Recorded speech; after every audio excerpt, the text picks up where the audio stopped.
Hello dear students, मेरा नाम है मुजीब। एक बार फिर से आपका अपने चैनल टेजर ऑफ नॉलेज में बहुत बहुत स्वागत है।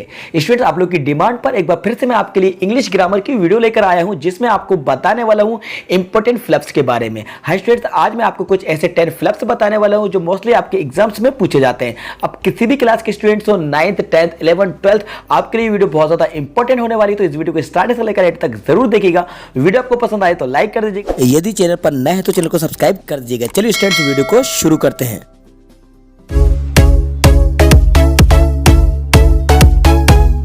हमारा फर्स्ट एग्जांपल है he died blank space TB. Options आपके सामने है फ्रॉम, बाय, ऑफ, टू। तो स्टूडेंट्स, मैं आपको बता दूं, यहां पर लिखा हुआ है he died blank space TB, तो यहां पर इसका राइट आंसर होगा of. He died of TB. TB it means tuberculosis, जो कि बीमारी होती है। तो देखिए स्टूडेंट्स, मैं आपको बता दूं, मैं आपको क्लियर कर दूं कि यदि किसी डिसीज से, किसी बीमारी से किसी की डेथ हो जाती है, मृत्यु हो जाती है, तो वहां पर हम यूज करते हैं ऑफ का। और यदि कोई किसी बीमारी से सफर होता है, किसी डिसीज से सफर होता है, पीड़ित होता है, तो वहां पर यूज किया जाता है फ्रॉम का। इसलिए तो हम यूज करते हैं एप्लीकेशन में he is suffering from fever, suffering from fever. तो यहां पर सफर होने वाली बात नहीं चल रही है, यहां पर बात चल रही है डाइड की, मरने की बात चल रही है, इसलिए यहां पर यूज किया जाएगा of. He died of TB. Okay, तो याद रखिएगा, जब किसी बीमारी से किसी की डेथ होती है तो वहां पर आपको यूज करना है ऑफ, और यदि कोई किसी बीमारी से सफर होता है, पीड़ित होता है, तो वहां पर यूज किया जाता है फ्रॉम का। चलिए स्टूडेंट्स, बात करते हैं हम नेक्स्ट एग्जांपल की। तो स्टूडेंट्स, हमारा नेक्स्ट एग्जांपल है आई prefer T blank space coffee. Options आपके सामने है टू, देन, THEN, देन और ऑफ। तो देखिए स्टूडेंट्स, मैं आपको बता दूं, यहां पर एक जो वर्ड यूज किया गया है प्रेफर, और प्रेफर के साथ यहां पे यूज किया जाता है to. I prefer tea to coffee. जी हाँ, कंपैरेटिव डिग्री में जनरली हम यूज करते हैं देन का, लेकिन कुछ वर्ड ऐसे हैं जो मैं आपको बता दूं जिनके साथ टू का यूज किया जाता है। जैसे प्रेफर वर्ड आप यहां पर एग्जांपल देख सकते हैं, I prefer tea to coffee, तो इसके साथ यहां पर टू का यूज किया जाएगा। इसी तरह से जूनियर, सीनियर, सुपीरियर, इन्फीरियर, ये ऐसे वर्ड्स हैं, इनके साथ भी टू का यूज़ किया जाता है। जैसे कि you are junior to me, I am senior to you, तो इस तरह से टू का यूज़ हमें करना रहता है।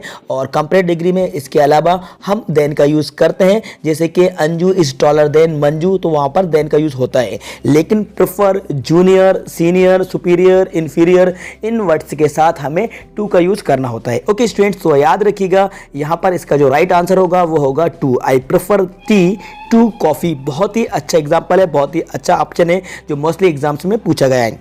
चलिए स्टूडेंट्स, मैं आपको बता देता हूँ नेक्स्ट एग्जाम्पल के बारे में। तो स्टूडेंट्स, हमारा नेक्स्ट एग्जाम्पल है do you have blank space mobile. Option है सम, एनी, मच, मेनी। तो देखिए स्टूडेंट्स, इसका राइट आंसर होगा एनी।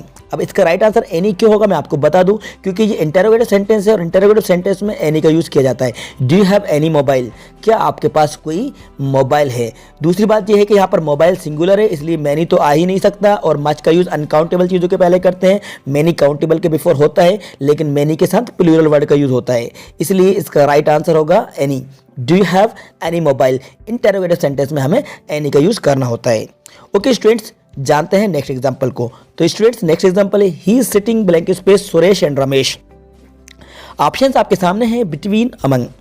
तो स्टूडेंट्स, इसका राइट आंसर होगा बिटवीन। जी हाँ, he is sitting between Suresh and Ramesh, मतलब वे सुरेश और रमेश के बीच में बैठा हुआ है। तो स्टूडेंट्स, मैं आपको क्लियर कर दूं, टू पर्सन्स और टू थिंग्स के बीच की बात को बताने के लिए बिटवीन का यूज किया जाता है, और मोर देन टू पर्सन या टू थिंग्स के बीच की बात को बताने के लिए अमंग का यूज करते हैं। मतलब कि किसी ग्रुप, किसी समूह के बीच की बात को बताने के लिए हम यूज करेंगे अमंग का, और ओनली टू पर्सन्स या टू थिंग्स के लिए यूज किया जाता है बिटवीन का। तो यहां पर टू पर्सन्स के बीच की बात चल रही है, इसलिए इसका राइट आंसर होगा बिटवीन। जी हाँ, he is sitting between Suresh and Ramesh, वे सुरेश और रमेश के बीच में बैठा हुआ है, इसलिए इसका करेक्ट आंसर है बिटवीन। ओके स्टूडेंट्स, चलिए जानते हैं नेक्स्ट एग्जांपल। तो स्टूडेंट्स, नेक्स्ट एग्जांपल है he has hardly blank space money. Option से सम, एनी। तो देखिए इसका राइट आंसर होगा, आप भी गेस कर सकते हैं। हाँ, मैं आपको एक चीज़ और बता दूं, आप भी साथ साथ में प्रैक्टिस कर सकते हैं, और वीडियो को पॉज करके आप अपना राइट आंसर कमेंट बॉक्स में टाइप कर सकते हैं, कमेंट बॉक्स में अपना आंसर बता सकते हैं, और उसके बाद वीडियो को कंटिन्यू प्ले करके वीडियो के लास्ट में अपना स्कोर चेक कर सकते हैं कि जो 10 एग्जाम्पल्स, जो 10 में आपको फ्लप्स बताने वाला हूँ, उसमें से आप खुद से कितने करेक्ट कर पाते हैं। ये आपकी एक एक्सरसाइज हो जाएगी, आपकी एक प्रैक्टिस हो जाएगी। तो प्रैक्टिस करने के लिए आप वीडियो को पॉज करके आप आंसर पहले ही दे सकते हैं, कमेंट्स बॉक्स में कमेंट्स करके बता सकते हैं। सकते हैं और वीडियो को कंटिन्यू प्ले करके आप अपना आंसर चेक भी कर सकते हैं और वीडियो के लास्ट में आप अपना स्कोर बता सकते हैं, स्कोर चेक कर सकते हैं कि 10 में से आपके कितने करेक्ट आंसर होते हैं और कितने इनकरेक्ट होते हैं। चलिए students, come to the point, video को बात कंटिन्यू रखते हैं और जानते हैं नेक्स्ट एग्जांपल जो कि है he has hardly blank space money. तो इसका राइट आंसर होगा एनी। जी हाँ, एनी। अब एनी क्यों होगा स्टूडेंट्स, मैं आपको क्लियर कर दूं। देखिए, अभी मैंने आपको बताया कि इंटरोगेटिव सेंटेंस में एनी का यूज़ होता है और नेगेटिव में भी एनी का यूज़ होता है। अब लेकिन ये ना तो इंटरोगेटिव है और ना ही नेगेटिव है, फिर यहाँ पर एनी किस लिए आया। अब ये क्वेश्चन रेज होता है, आपके माइंड में ये क्वेश्चन आता है, तो मैं क्लियर कर दूँ। यहाँ पर ये जो वर्ड है ना हार्डली अगर सेंटेंस में आता है तो इसके साथ हमें एनी का यूज करना है, क्योंकि हार्डली, स्कैर्सली, बेयरली ये ऐसे वर्ड्स हैं जो नेगेटिव सेंस रखते हैं। जी हाँ, हार्डली मतलब होता है बहुत मुश्किल से, बहुत कठिनाई से। He has hardly any money, he has hardly any money. तो यहाँ पर हार्डली वर्ड है, इसलिए एनी का यूज़ किया जाएगा, क्योंकि ये सेंटेंस, ये वर्ड नेगेटिव सेंस रखता है, नेगेटिव मीनिंग रखता है। यदि सेंटेंस में हार्डली, स्कैर्सली, बेयरली वर्ड आया हुआ है और सम और एनी ऑप्शन दिए गए हैं, तो वहाँ पे जो राइट आंसर होगा वो होगा एनी। ओके, याद रखिएगा एनी, तो यहाँ पे करेक्ट आंसर होगा एनी। चलिए जानते हैं नेक्स्ट क्वेश्चन के बारे में। तो स्टूडेंट्स, नेक्स्ट क्वेश्चन है I wrote this letter blank space pen. Options आपके सामने हैं, इन, विथ, बाय, फ्रॉम। तो स्टूडेंट्स, मैं आपको क्लियर कर दूं, आपको बता दूं, इसका राइट आंसर होगा विथ। जी स्टूडेंट्स, इसका राइट आंसर होगा विथ। अब विथ किस लिए होगा ये चीज़ मैं आपको क्लियर कर देता हूं। देखिए, I wrote this letter pen, तो ये जो लेटर लिखा गया है, ये लेटर पेन से लिखा गया है। तो जब भी कोई काम, किसी चीज़ को होल्ड करके आप करते हैं, किसी नॉन लिविंग थिंग का यूज़ करते हुए आप कोई काम करते हैं, तो वहाँ पर विथ का यूज़ किया जाता है। मतलब पेन को आप अपने हाथ में पकड़ के होल्ड करके आप राइट करेंगे, तो यहाँ पर हमें विथ का यूज़ करना है, क्योंकि पेन नॉन लिविंग थिंग है। और जब कोई काम खुद स्वयं से किया जाता है, तो वहाँ पर बाय का यूज़ किया जाता है। इसलिए याद रखिएगा, पेन नॉन लिविंग है और नॉन लिविंग के पहले हमें विथ का यूज़ करना होगा, तो राइट आंसर होगा with. I wrote this letter with pen. अगर इसका ऑप्शन ऐसा होता है कि this letter was written blank space me, तो वहाँ पर बाय मी यूज़ किया जा सकता था। This letter was written by me, इस तरह से यूज़ हो सकता था। लेकिन जब बात चल रही है पेन की, पेन नॉन लिविंग थिंग है, तो वहाँ पे राइट आंसर होगा विथ। ओके स्टूडेंट्स, चलिए मैं आपको बता दूं नेक्स्ट एग्जांपल। तो स्टूडेंट्स, हमारा नेक्स्ट एग्जांपल है he is blank space university player. बहुत अच्छा ऑप्शन है, बहुत अच्छा क्वेश्चन है जो आपको बताने वाला हूँ। मोस्टली एग्जाम्स में पूछा गया है। कई सारे स्टूडेंट्स इस क्वेश्चन को लेकर, इस एग्जांपल को लेकर बहुत ज़्यादा कंफ्यूज हो जाते हैं, ए एंड द फिल करने में गलती कर बैठते हैं। तो देखिए स्टूडेंट, सबसे पहले जान लीजिए क्वेश्चन क्या है। He is blank space university player. अब देखिए, यूनिवर्सिटी प्लेयर, तो करेक्ट आंसर आप भी गेस कर सकते हैं। मैं आपको बता दूं, इसका करेक्ट आंसर होगा आ।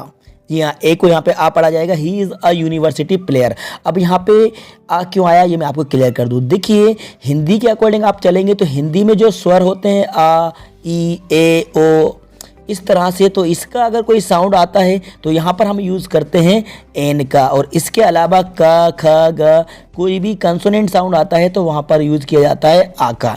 जी हाँ, तो याद रखिएगा, वावल साउंड होता है तो वावल साउंड के बिफोर हम यूज़ करते हैं एन का, और कंसोनेंट साउंड के बिफोर यूज़ किया जाता है आ का। ओके, तो यहाँ पर देखिए, यूनिवर्सिटी लिखेंगे तो या का साउंड आएगा, इसलिए यहाँ पर आ यूज़ किया जाएगा। आपको ये नहीं देखना कि फर्स्ट लेटर वावल है कि कंसोनेंट है, आपको इसके साउंड को देखना है। तो यहाँ पे आप साउंड को देखेंगे तो साउंड यहाँ पे या का है, और यूनिवर्सिटी के पहले हम आ लगाएंगे। He is a university player.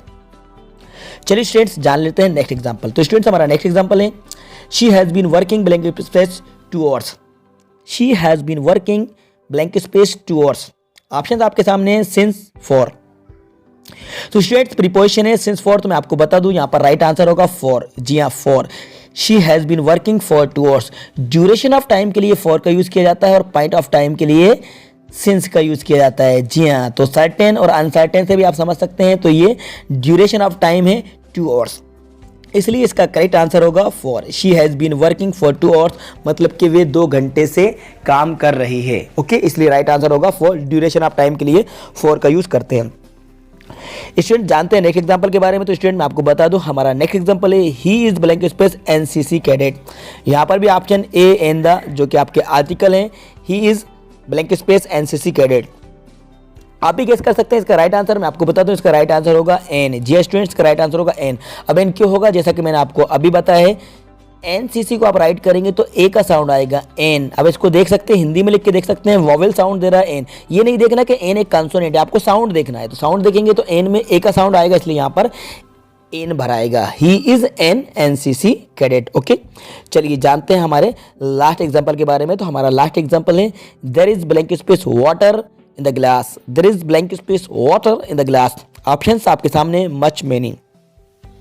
तो स्टूडेंट्स इसका राइट आंसर होगा much. There is much water in the glass. There is much water in the glass. मैं आपको क्लियर कर दूं, काउंटेबल नाउन के बिफोर हम यूज करते हैं मैनी का, और अनकाउंटेबल नाउन के बिफोर यूज किया जाता है मच का। जी हाँ, मच का यूज करते हैं सिंगुलर अनकाउंटेबल नाउन के बिफोर।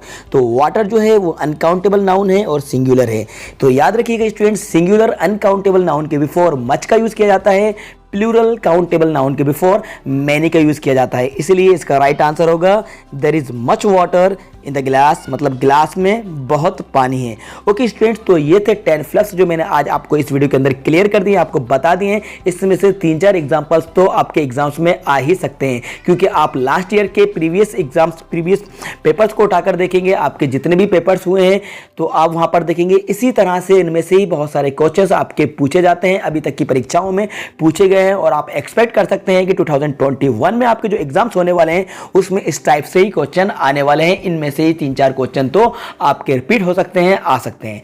ओके स्टूडेंट, तो उम्मीद करता हूं ये वीडियो आपको पसंद आई होगी। तो इस वीडियो को लाइक कर दीजिएगा, अपने सारे फ्रेंड्स को ज्यादा से ज्यादा शेयर कर दीजिएगा। और हाँ students, one more thing that कि यदि आपने अभी तक चैनल को सब्सक्राइब नहीं किया है तो स्टूडेंट्स चैनल को सब्सक्राइब जरूर कर दीजिएगा, साथ में बेल आइकन को प्रेस कर देना, जिससे आने वाली वीडियोस की नोटिफिकेशन सबसे पहले आपको मिलते रहेंगे। यदि आपका कोई कमेंट है तो आप कमेंट बॉक्स में जाकर मुझसे कमेंट करके पूछ सकते हैं। कोई भी आपका क्वेश्चन एजुकेशन से रिलेटेड, इंग्लिश से रिलेटेड, इंग्लिश ग्रामर से रिलेटेड है तो विदाउट हेजिटेशन आप कमेंट बॉक्स में कमेंट करके मुझे बता सकते हैं। आप ये भी बता सकते हैं कि आप कौन सी क्लास के स्टूडेंट्स हैं, 10th या 12th क्लास के स्टूडेंट्स हैं।